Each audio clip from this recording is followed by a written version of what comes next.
So, Archbishop, you mentioned in your homily the Holy Family went through a lot of trials and tribulations, and you kind of related that to what we're going through right now. Can you kind of share a little bit about that? Sure. The Holy Family went through a lot of trials and tribulations. There's a few mentioned in the scriptures, but most of them are not there.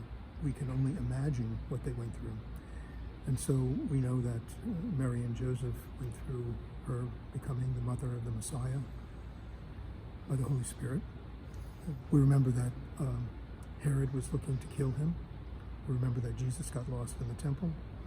And for Mary, it was also suffering with him during the time of his passion, and also standing at the foot of the cross, seeing her son take his last breath.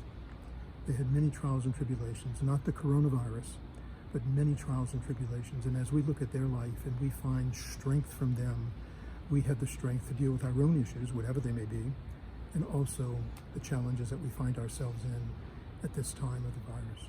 What do you try to tell the priests and deacons and also the laity during this time? And obviously there's no public masses for the time being, but what are you trying to tell them? I've been very much gratified and impressed by the number of people who have said to me and to others, I hunger for the Eucharist. I really miss Mass. I really miss going to communion. I can well understand that. We are so used to receiving Christ in the Eucharist. But let us also remember that it is our sacrifice for right now. It's an opportunity for us to remember that there's some people in the world, in the mission parts of the world, that receive communion a couple of times a year, maybe once a month. We should not have to do that, but we can unite with them and bear their cross with them as they hunger for Christ. Also, it's an opportunity to say the spiritual communion, which is on our website. It's a very beautiful prayer. We're telling Jesus that we want to receive him, we can't. And so we desire to receive him, and we desire for him to take a dwelling place in our hearts. You've called for a day of prayer and fasting next Friday. In a time of crisis, it's important that we turn to the Lord. Obviously, the real prayer at this point is, Lord, into your hands I commend my spirit. Lord, I place myself in your hands. Tell me how to walk. Tell me how to move and to move forward. And so it is a time of trust. And in those times of trust, Jesus has told us that certain things can be dealt with only by prayer and fasting.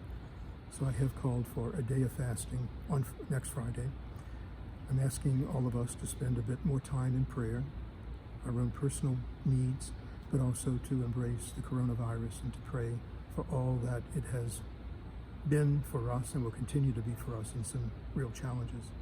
I'm also asking all of us to fast, and it can be fasting from food, it can be fasting from technology, social media, it can be fasting from going out with someone, whatever it is.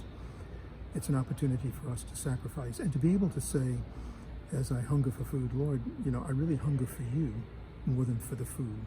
I really hunger for you more than for social media.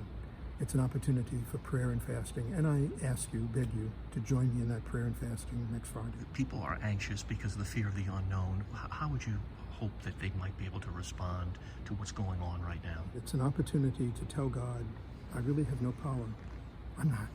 I don't know how this started. I don't know how it's going to end.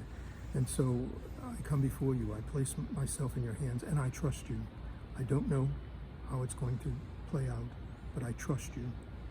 Also, it's an opportunity to say, Lord, thank you for my belief.